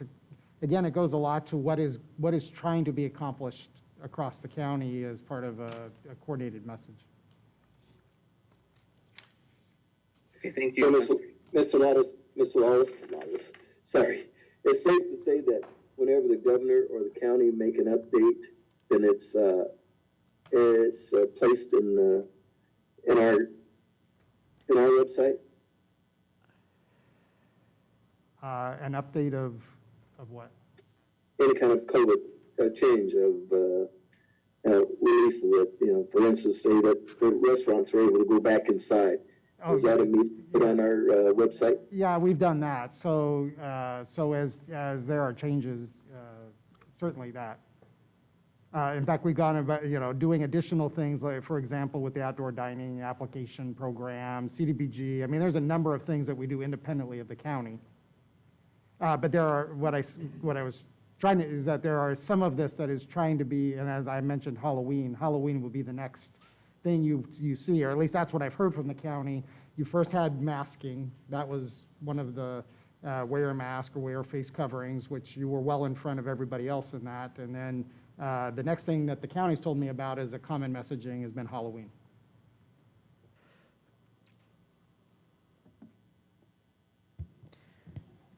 Okay, thank you. Vice Mayor? Yeah, thank you, Mayor. In relation to the question about Halloween, annually, are there any expenditures that we make in regard to Halloween with any efforts through Parks and Leisure or any other, any funding that we put forward that could be applied to something different, but otherwise is the, I hear it as a suggestion, but I don't hear specifics on the suggestion nor how it would be funded or how the logistics would be conveyed to the community.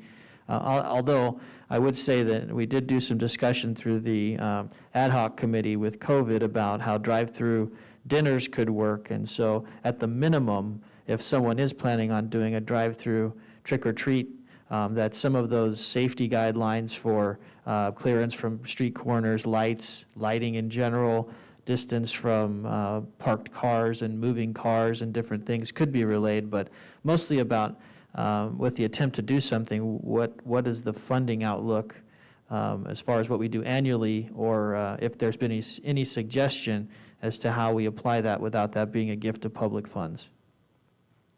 The county didn't make any suggestion. In fact, they weren't offering any money along with that. They just said, will you guys please consider promoting drive-through opportunities. I would say that the county's hope is that there will be service clubs and other folks that will choose, other community groups that will step forward, churches, schools, service clubs, those sorts of things that would step forward to do that in service to the kids as an alternative to that. But there wasn't any funds that were indicated that would be provided to assist with that. Okay, And in answer to your question, I'm not aware of any specific city funding that we have. Halloween, other than we would do movie in the park, is about that's kind of been one of the Halloween traditions, I'd say. We've done movie in the park where we've shown it's been part of the summer concert series where we would do a movie night and show, I don't know. No. There's been a number of, I don't know the names off the top. The last couple years, the chamber has shown the one around Halloween time, and the city just helped with some logistics on that. The youth center used to do a few little Halloween things around that time, just at the youth center only. Okay, and so it sounds like we're more apt to offer suggestions on the logistics of safely completing that task, or at least giving some don'ts if there are out there for the nonprofits, because I'm sure there are nonprofits out there that do want to partake in that. So as long as we're helping them do it safely, and if it falls in line with the other suggestions we've given, I think it's appropriate. But without becoming party planners, I'd say it is whatever we can do logistically. We did have an outreach. Jenny shared with me. There was. And do you know, Jason, who had reached out to wanting to talk about organizing something at Galaxy Theaters? Yes, there was reach out from Galaxy Theater as well as KTIP. It was involved in that. So there has been at least some beginning of a conversation about doing something, about sponsoring something at a large scale at Galaxy Theaters. But I wouldn't say there's been sufficient progress to talk about it yet. Council, no further discussion? No questions? If I can add one other thing, Mr. Please. Knight. So we have an upcoming fall, what's the word I'm looking, cleanup is the word, but there's another word I'm looking for. Spring cleaning, fall cleaning, spring cleaning event, which had been tentatively approved by council to be scheduled for October 17th. We did not have the spring event due to, at that time, COVID was new to us in April and not real certain as to the restrictions. I'd say that the staff feels that they could conduct the event and do it and provide necessary spacing and folks as they're coming to give their disposal. The one concern they would have is the utility bill check, usually of checking that utility bill and that there'd be I wouldn't say necessarily there would be a personal check on that, but at least evident, showing evidence of a utility bill would allow to gain entry. Wanted to gauge the council's, whether they felt that's an appropriate event to hold. We are having inquiries from the community about whether it's the free disposal day is going to be held in October. Everybody's cleaning their homes. Mr. Knight, do you know if the county's going to be doing there that same day? We try to coordinate with them. You know, I would have to double check on that. I've not heard confirmation on that schedule. Councilmember Stowe? Councilmember Stowe, look, you had a question. Yes, I did. Okay. Well, actually, a comment. I would love to have the cleanup, but I kind of have mixed emotions about, who can bring it in if we're going to have a utility bill with their ID if they're living within the city. I'd love to make sure that our city gets cleaned up from all the trash and junk that people want to get rid of. At the same time, people outside of the city limits, I don't want to pay for them because they're not really paying for the services.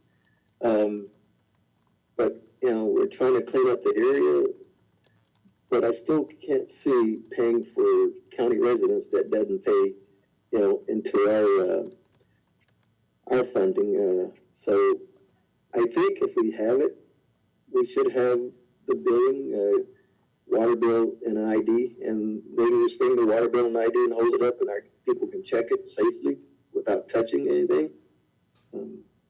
That's just my thoughts. I don't know.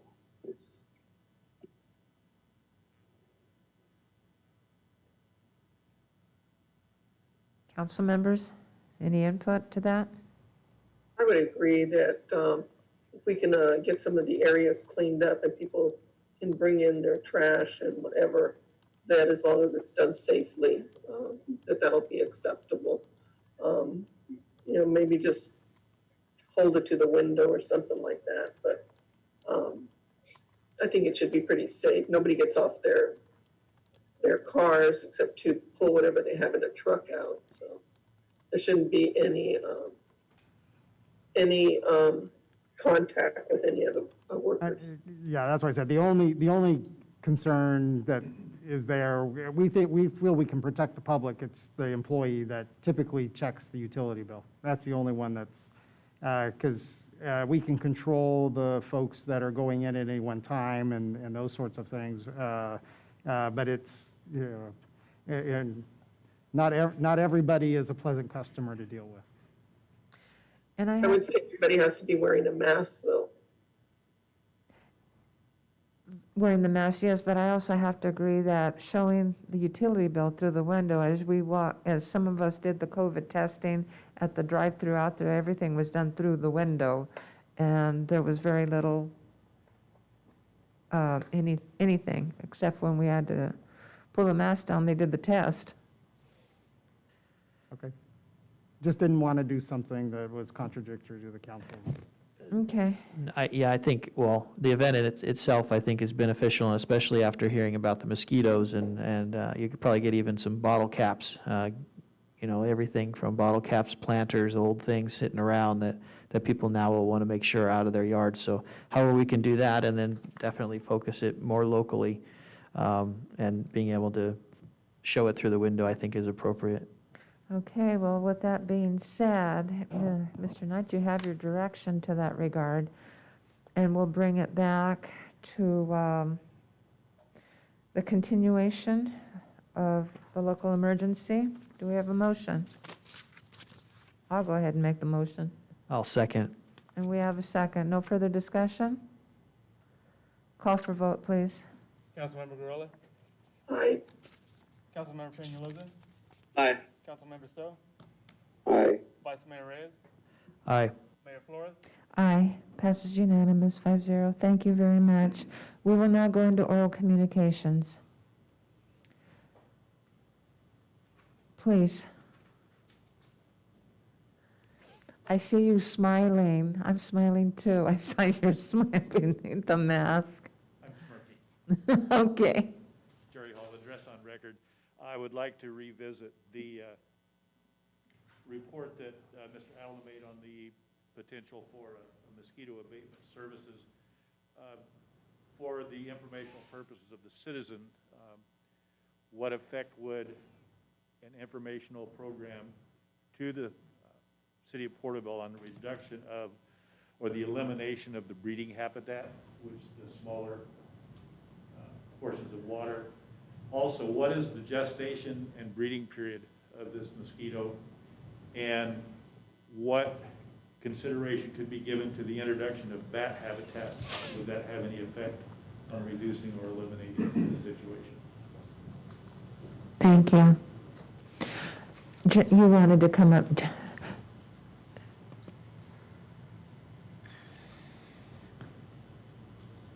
Hello, Mayor. My name is Andrew Fernandez. I'm an employee of Living Water Clinic, and on behalf of Living Water Clinic, I'd like to thank Jason and his team and the City Council of Porterville for approving the business assistance, as it will allow us to continue to serve the lives of the City of Porterville.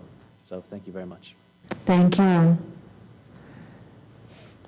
Is there anyone else who would like to come forth under oral communications? If not, do we have any that have come in electronically? No, Your Honor, and I'd also like to note that we did check for any of the comments before, and we never received any. The other emails did not come through. Thank you very much. We will now move into other matters. Councilmember Gurrola. Yes. I want to thank the staff and, of course, Mr. Lawless for continuing to work and making sure that the city is moving forward, especially under the impact of COVID-19 and now the fires. I'd also like to remind everybody to pray for all those who have been impacted by the fire, to keep them in their prayers, and especially all our firefighters and personnel who are working to suppress the fires. I'd also like to note that, the county is asking for our assistance to not have Halloween so that we can keep COVID down. What I would ask the county then to do is to reduce or to enforce when individuals are meeting in large parties. On Sunday, I drove through Westwood in the county area, and there were 2 large parties occurring. And it had to be at least 200 people within a radius of half a mile. And from what I could see, none of them had masks on. And so I would ask that the county enforce the limits that are occurring out in the county of parties. It's just too many people, just way too many people. So, thank you. Councilmember Stowe. Oh, yes, am I unmuted? Yes, I am. Okay. Yes, Mr. Hall came up and mentioned the bat. That's another thing I would like staff to check into when they're looking for mosquitoes, if bats are effective on it, if they're a natural prey for the mosquito. And if so, then I know years ago the Lions Club put up bat houses against mosquitoes when West Nile first came. And that might be something they're willing to do. They have 4 or 5 woodworkers in their club, and each guy took out a bat house on a pole and placed it in an area where he thought would be wise for the place for the mosquitoes, and we'd possibly be able to do that again if that's the case. But if we can look into the bat houses or see if bats are a natural enemy of the mosquito, or for these type of mosquitoes, would that help? Thank you. Councilmember Peñalosa. Thank you, Mayor. I'll just say that praying for all of our firefighters, both those that are, have that as, they do that as their profession, as well as those inmates that are also out there being part of the firefighters and helping suppress them. We've had people that have died from the fires, so my condolences to their families, as well as folks, that have passed away because of COVID-19 in Tulare County. Very devastating. Just yesterday, I heard of a friend of mine whose family member passed away from COVID, and so it's definitely very disheartening to hear. Also, want to just recognize that today is the beginning of the National Hispanic Heritage Month, and so it's for a whole month. I know we have a huge Hispanic population in our city, and so just paying tribute to our Hispanic community and all those that have contributed to our society and that continue to contribute in positive ways. And with that, that's pretty much it. Thank you. Thank you. Vice Mayor? Thank you. Yeah, I also want to mention, I'll talk a little bit about the fire, and then definitely hoping that all the firefighters and everyone that's trying to prevent any further loss of property or life in these fires. And I know that you can drive 10 or 12 minutes and be in the evacuation warning area, which if you look at the map is definitely not that far away. So making sure that we're keeping our awareness. I know that with everything going on, that we can experience a little bit of fatigue with issues, and as new ones come up, we have to stay alert and try to think as clearly as possible to be able to react and also help those that are in need, because some of those folks that have lost property are soon to be potentially neighbors here in town, seeking shelter.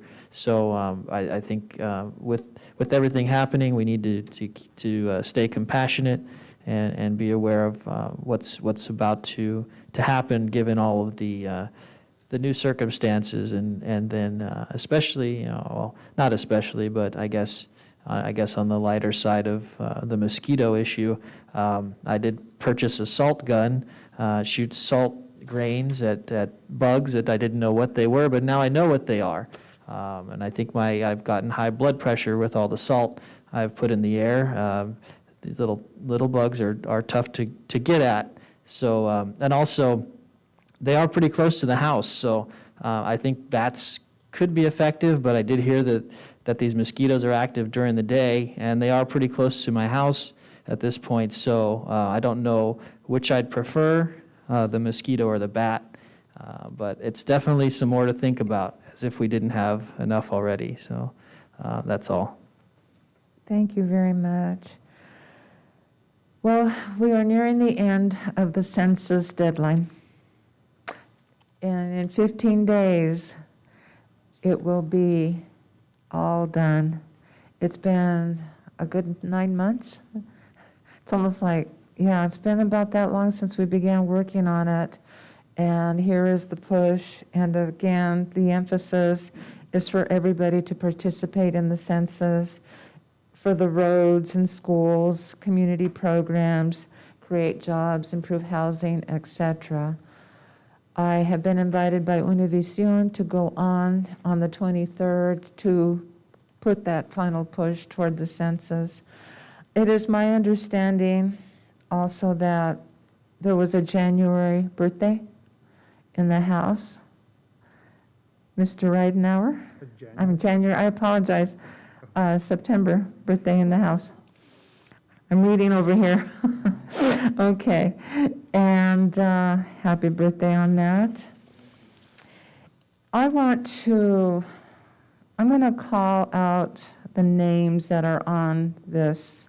I see Mr. Knight, I see Patrice, I see Eric Crodel, I see Javier Sanchez, I see Dominic Barteau, Chief Lapierre, Jay Costello. I'd like to see your faces, please. Don't be shy.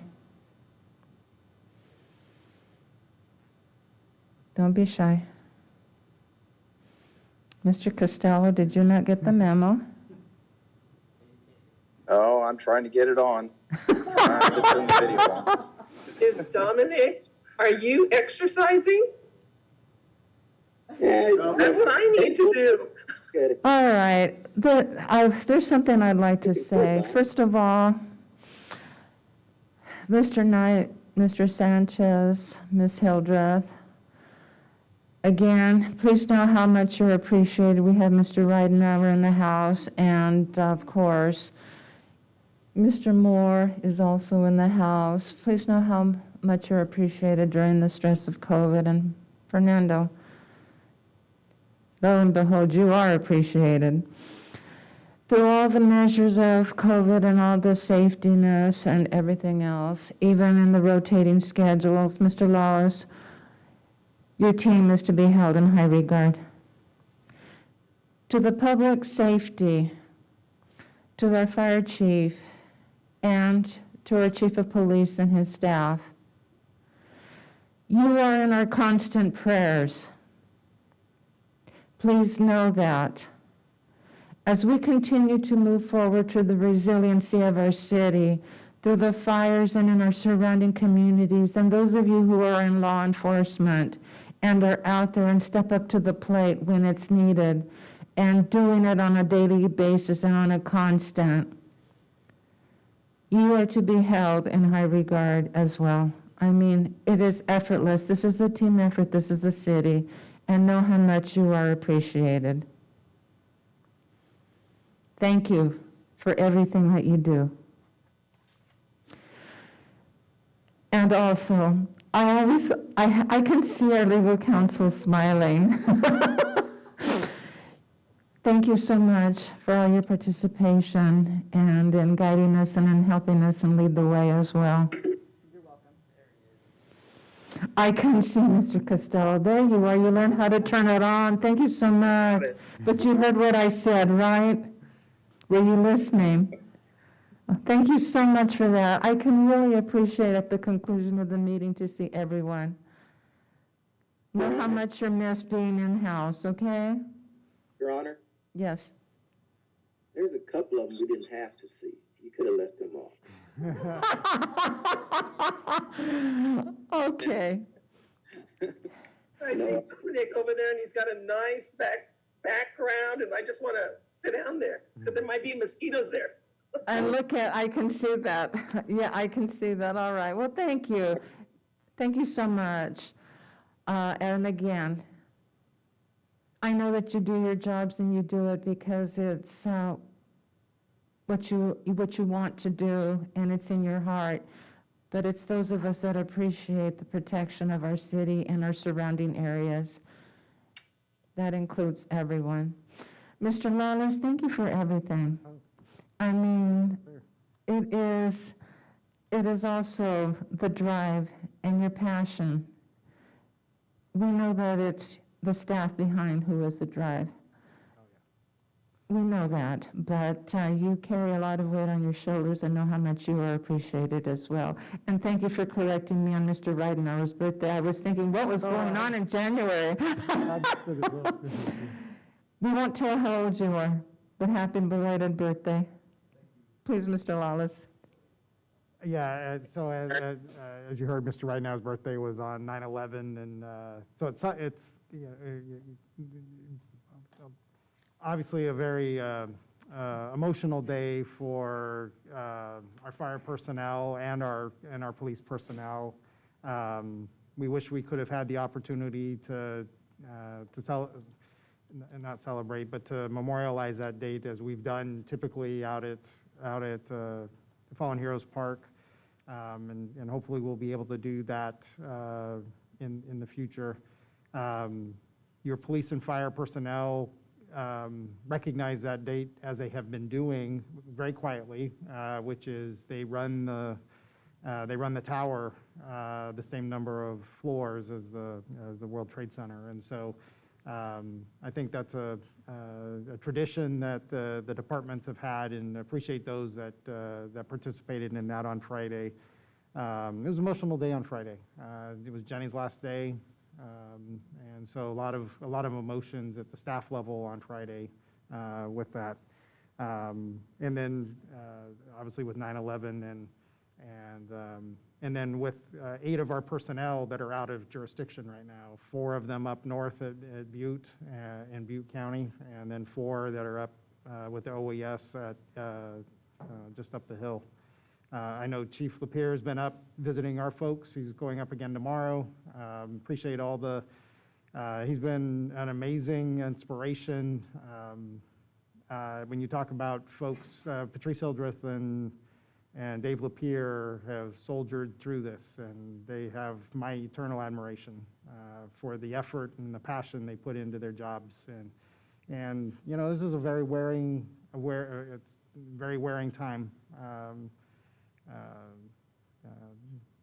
Just been a real challenging time, and the inspiration of folks. Fernando's here. He and his family have had a very difficult week, and appreciate all the support that he's been. And so I continue to be amazed at the effort and the talent that folks continue to put forth with all of the challenges that they have. And that's my chance to say thanks for lighting their cameras up. It's my chance to say thank you to each of them for just. I think Mr. Costello's Praying getting more. the hang of it. Well, thank you very much. And if I can please. say this, we will recognize our fire personnel when they come back. I think it would be good to publicly note as well, and if I mention this, I don't mind being redundant about it, but Battalion Chief Cogburn was commended received a commendation by the Redondo Beach Fire Chief for extraordinary actions in the field in protecting the life of one of his firefighters that was part of his team. He's a strike team leader and did valiant actions and is credited with saving the life of one of his firefighters in one of the fires he was at. So when he's back from his dispatch, we'll also recognize him for that. Thank you very much. It is 8:44. Meeting adjourned. Have a good evening. Have a good evening, everyone. Bye. Bye.